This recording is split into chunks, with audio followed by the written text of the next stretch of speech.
everyone, happy Sunday. So I am at Sam's Club getting ready to pick up our order. So if I pause, that'll be why. I always feel really awkward because I know they're going to come and I don't want them to see me vlogging. But anyway, happy Sunday. We did church from home this morning because it was just necessary.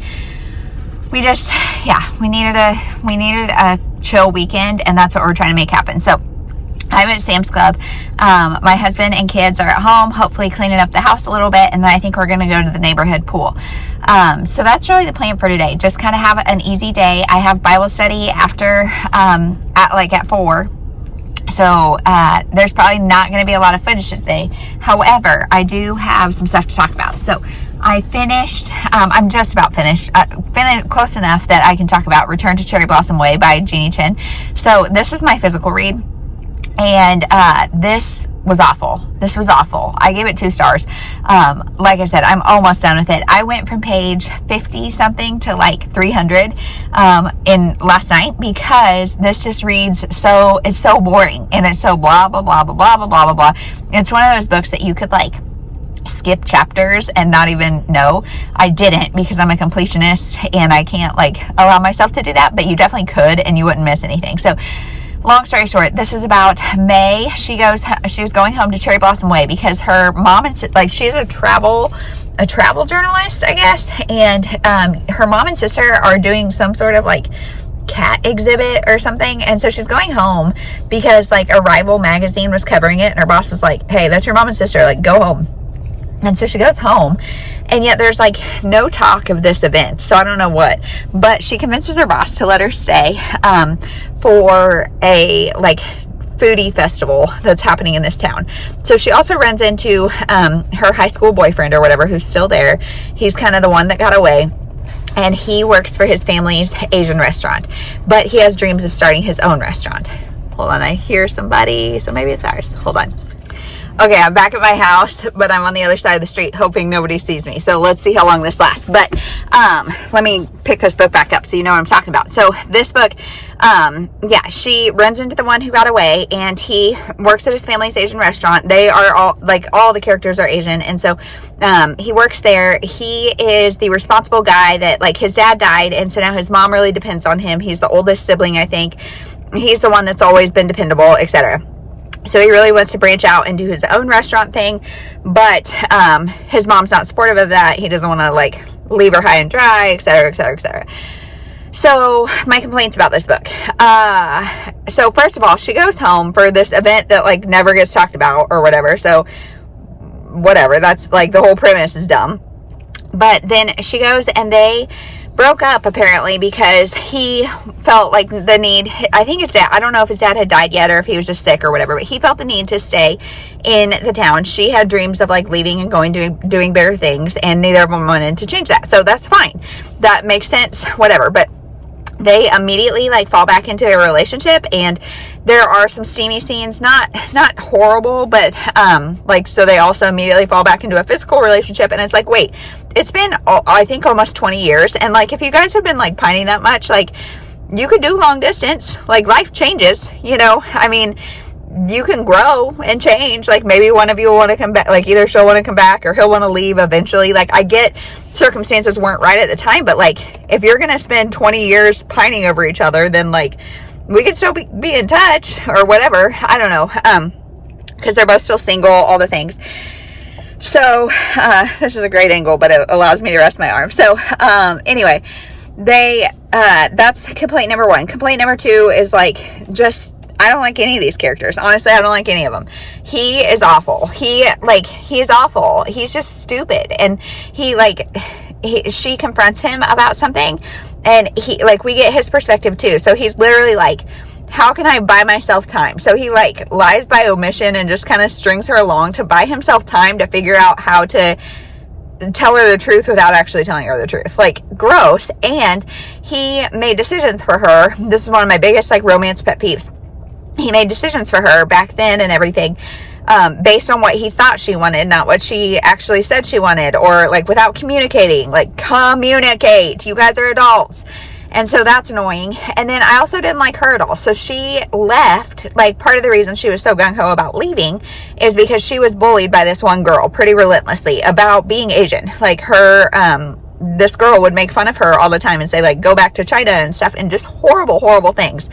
And now 20 years later, 15 years later, however many years later, just the idea of this girl causes her to cower. And like, that's fine, I get it, but I want to see some sort of character growth. And by the end, there's a little bit, but it's not a lot, honestly. And like, it's just, I don't know, like, I wanted her to have a little bit of a backbone. And I mean, she does confront Han, our main character, once, so she kind of shows a backbone there. But like, overall, I just didn't like either of these characters.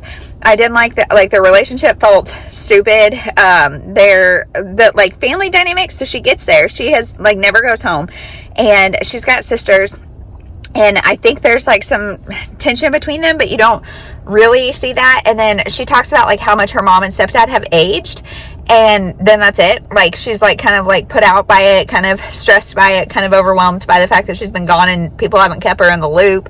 But then that's it. So there's like, the family dynamics are not developed. Like, this just, it was boring. Like I said, you could have skipped multiple chapters. It just wasn't good. It just wasn't good. I would give this 2 stars. Yeah, I don't know. And like, everything, it seems like, okay, so he wants to open his own restaurant, but doesn't want his mom to be upset. So like, can we not work together? You guys already have a well-established restaurant. Like, can we work together to make some changes in the menu to satisfy everybody? Or like, and his mom is awful. Like, she is just really, really hard on him and just really unforgiving. And again, there's a small amount of character growth, but overall, I just didn't like this at all. I didn't like it at all. So there's that. Done with that. I haven't started anything else. I need to start. So the winners of everything for my audiobook is The Brethren by Beverly Lewis. And then we're really close if it's going to be The Hostel Makeover by Wendy Wax or The Lost Children by Shirley Dixon, maybe, for my physical read. I'm not sure. I need to check the poll and see exactly where we're at. So that's that. But like I said, now I'm going to unload these groceries, and then I think we're going to go to the pool. I'm going to take Steph to work on planning math and editing videos, and my husband's going to hopefully swim with the kids, and then we'll do lunch. Becca has Patreon only sprints at 1, so I'm going to try to hop on there and do that.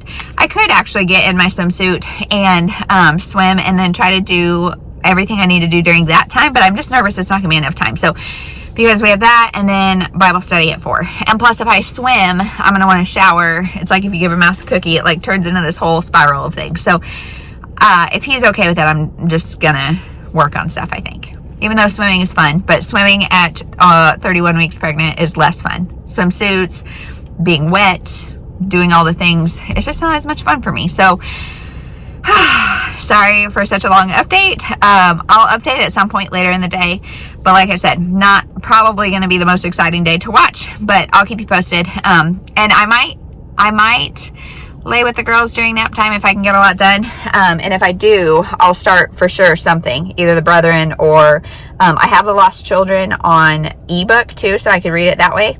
So I don't know. We'll keep you posted.